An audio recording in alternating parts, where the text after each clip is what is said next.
आप सभी को जय श्री श्याम। कैसे आप उम्मीद करते हैं सब अच्छे होंगे। प्रेमियों, आज की इस वीडियो में हम बात करेंगे कि पितरों को कैद कैसे किया जाता है और फिर पितरों का बंधन खुलवाने का उपाय क्या है। काफ़ी प्रेमियों का ये सवाल था कि हमारे पितर बंधन में हैं, हमारे पितर कैद में हैं। तो सबसे पहले तो ये कैसे पता करें कि पितर कैद में हैं। देखो, घर के मुखिया जो होते हैं वो घर के पितर देवता होते हैं। अगर घर में पितर नहीं है तो कोई देवी देवता वास नहीं करता।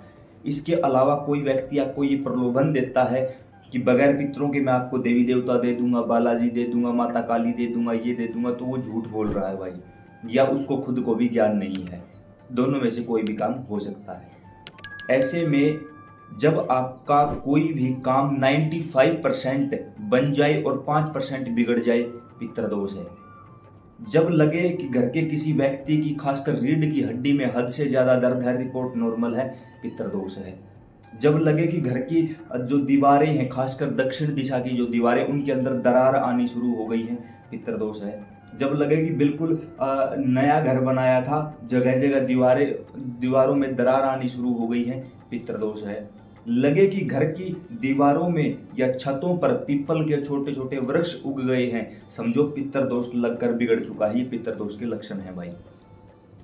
अब रात को स्वप्न के माध्यम से आपको दिखाई देगा कि हो सकता है खुद आप या आपका कोई पूर्वज या आपका कोई जानने वाला फांसी से लटका हुआ दिखाई दे, एक स्थान पर दुबका हुआ बैठा दिखाई दे, या फिर रोता हुआ दिखाई दे, या फिर आप भगवान के सामने बैठो तो बार बार आंसू आने लगे पितरों का नाम लेते ही, या फिर आपको कोई हाथ पांव में बेल पड़ी हुई, जंजीर पड़ी हुई, रस्सा बंधा हुआ कुछ ऐसी चीज दिखाई दे, तो समझ जाना आपके पितरों का बंधन हो चुका है, आपके पितर कैद में है।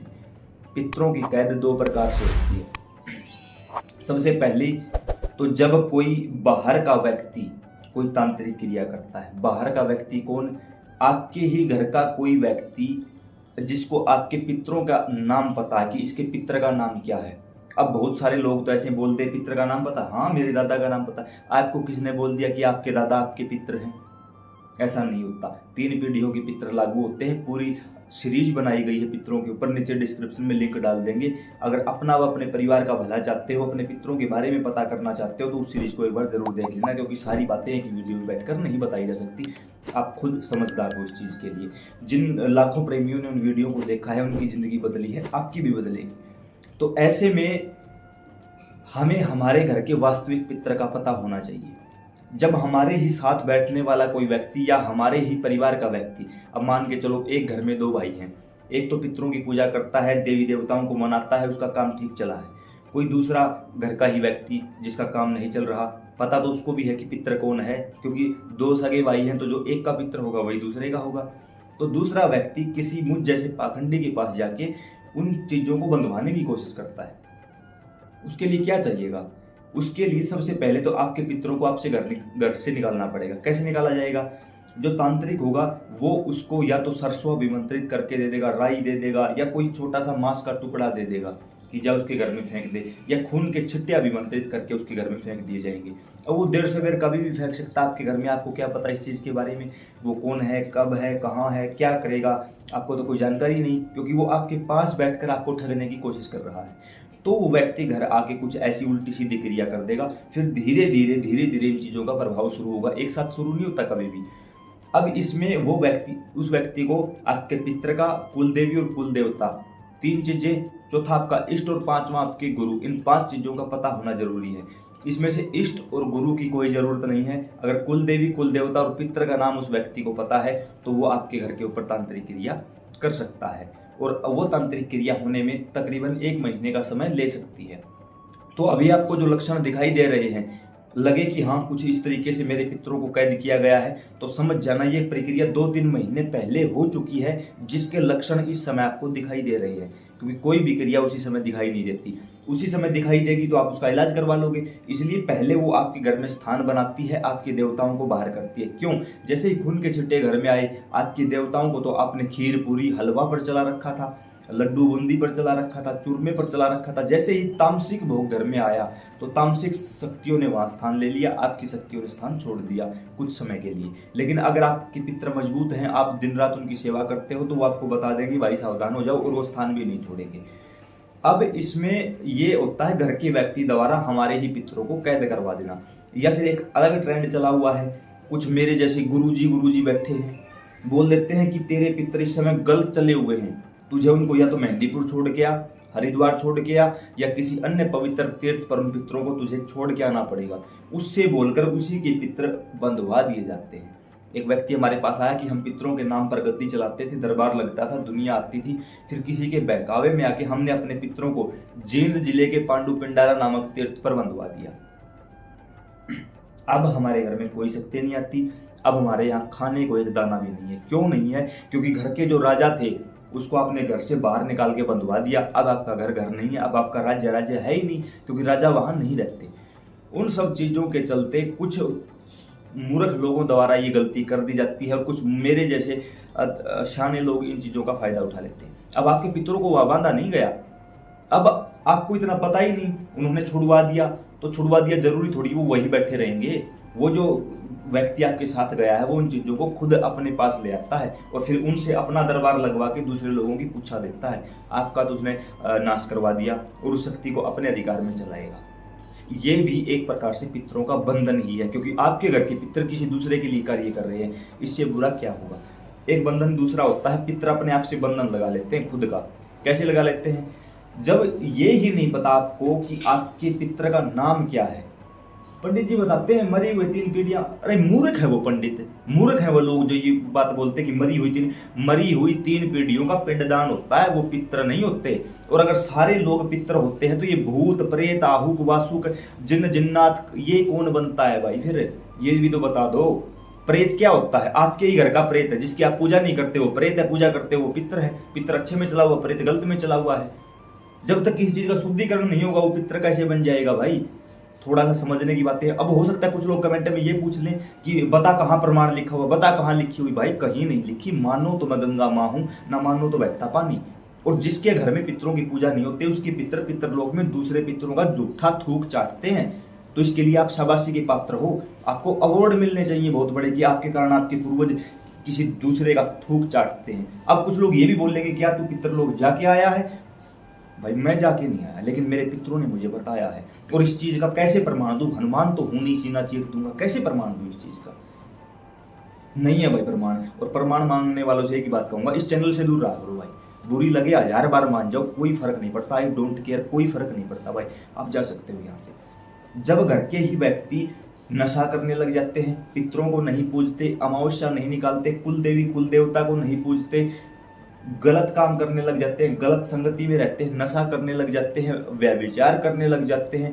आजकल आप लोगों ने ट्रेंड देखा होगा, सट्टे लगाए जा रहे हैं, सरकार भी पब्लिकली इनको लीगल तरीके से पेश करने में लगी हुई है। जब ये काम होता है तो समझ जाना आपने खुद ने अपने पितरों को कैद कर दिया है। अब इनसे बचने का क्या उपाय है? सबसे पहली बात, जगह जगह चौकियों पर मत भटको।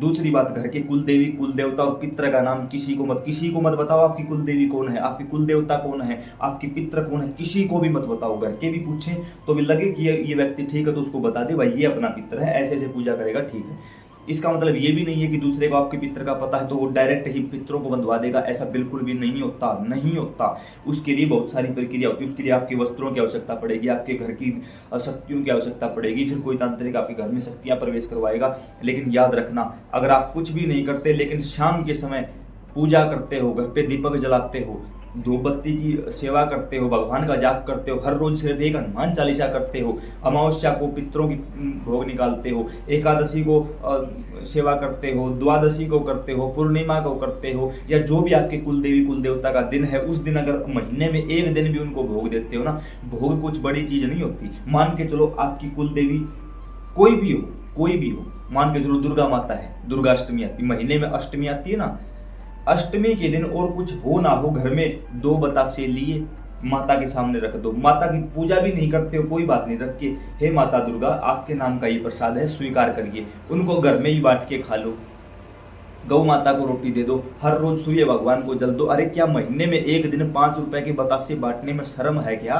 क्या महीने की एक दिन अमावस्या को 5 रुपए के बतासे पितरों को दे दोगे तो कुछ लग जाएगा क्या? हर रोज रात को बैठकर हम 1,000 रुपए की दारू पी लेंगे, लेकिन महीने का जो 10 रुपए का पितरों का या कुल देवी कुल देवता का भोग है वो हम नहीं लगाएंगे। भाई बचने का एक ही उपाय है, खुद अपना बचाव करो, किसी दूसरे को बचाने के चक्कर में मत पड़ो। किसी चौकी दरबार में कहीं नहीं मत भटकना है। जहां आपका विश्वास हो कि हाँ ये व्यक्ति ठीक है और ये मेरे साथ गलत नहीं करेगा, वहां जाओ, बिल्कुल जाओ भाई। इस बात में कोई शक, कोई संशय, कोई दो राय नहीं है। कुल देवी कुल देवता पितरों के बारे में किसी को मत बताओ। अब बंधन हो चुका है तो उसका कैसे खोलें, उसके लिए या तो आप YouTube पर सर्च करो पितरों का बंधन कैसे खोले, अशोक कुमार वीडियो, हमारी वीडियो मिल जाएगी। क्योंकि इस वीडियो में बोल लूंगा ज़्यादा लंबा हो जाएगा, 10 मिनट का ये वीडियो पहले से ही हो चुका है। उसके अलावा भी आप ये कर सकते हो, या तो 1.25 लाख यानी 1,25,000 मंत्र ओम नमः शिवाय के करो, पितरों का नाम लेके, हाथ में जल लेके संकल्प करके पितरों को उसका संकल्प सौंप दो। गीता के 18 अध्यायों का पाठ करो, उसका पूरा फल पितरों को दे दो, तब वो अपने आप ही बंधन से मुक्त हो जाएंगे। जब आप 5 अमावस्या किसी भी पवित्र तीर्थ पर जाकर सभी पितरों का, सभी पूर्वजों का, सभी मरे हुए लोगों का पिंडदान करवाते हो, तर्पण करवाते हो, वहां परिक्रमा लगाते हो, उनको मानते हो, उनके नाम की कोई दान दक्षिणा करते हो। दान दक्षिणा का मतलब ये नहीं, हाँ अब आई है बात पकड़ में, दान दक्षिणा बोलती ना, देखा, पहली बात तो वो चीज़ मेरे पास नहीं आएगी क्योंकि मैं कोई दान दक्षिणा नहीं लेता। दूसरी बात, दान दक्षिणा का मतलब होता है कि किसी भी पवित्र तीर्थ पर जो लड़की जिसकी उम्र 5 वर्ष या उससे छोटी हो, 7 वर्ष मान लो, 5 वर्ष 7 वर्ष की हो, उसको 10 रुपए दे दो। कम से कम 5 लड़कियों के साथ ऐसा करो, 5 लड़कियों को 10-10 रुपए, 50 रुपए दिए। मेरे पास नहीं आए ना, तो कुछ भी नीचे कमेंट में गलत सलत बोलने से पहले एक बार कोई भी वीडियो उठाकर देख लो, किसी से कोई पैसा नहीं ले रखा है, फ्री ऑफ कॉस्ट काम कर रहा हूँ। उसके साथ साथ जो कुछ भी मिलता है सिर्फ यूट्यूब देती है भाई, सिंपल सी बात है। मेरे पास कभी हरिद्वार से, कभी बद्रीनाथ से, कभी गया से हजारों ब्राह्मणों की धमकियां आ चुकी हैं कि बंद कर दे इस सिस्टम को, अन्यथा मरवा देंगे तुझे। उसके बाद फ्री ऑफ कॉस्ट लगा हुआ हूँ, कोई तो चीज़ होगी, यहाँ खाली तो बैठा हूँ नहीं। और अगर थोड़ी बहुत कोई सिद्धि साधना की है तो आसपास नज़र भी आ रही होगी कोई चीज़ बैठी है। अब इस वीडियो में मैंने पूरी कोशिश की है आप लोगों को बताने की, तो इन चीज़ों से आप समझ जाइए, अपना काम करिए। अब नीचे कमेंट आए हुए मिलेंगे, अपना नंबर दे दो, नंबर दे दो। नीचे व्हाट्सएप ग्रुप का लिंक दिया है। जिन लोगों को लगता है कि हमारा नंबर बाहर ना चला जाए तो व्हाट्सएप चैनल का लिंक दिया है, वहाँ आपका नंबर शो नहीं होगा। दोनों लिंक दिए गए हैं, दोनों को ज्वाइन कर लो, समय समय पर अपडेट मिलती रहेगी। कुछ लोगों ने कहा आपसे मिलना, भाई मैं किसी से मिलता नहीं, मैं कोई चौकी दरबार नहीं लगाता, मैं कोई पूछा नहीं देता, सिर्फ यूट्यूब तक सीमित हूँ। यहाँ अगर आपकी परेशानियों का हल होता है तो कर लीजिए, नहीं होता है तो आप जा सकते हो। किसी भी वीडियो में मैंने ये नहीं बोल रखा चैनल को सब्सक्राइब करो। उसके बाद भी लाखों की संख्या में आप लोगों ने प्यार दिया, इसके लिए मैं सदैव आपका आभारी रहूँगा। जय श्री सीताराम।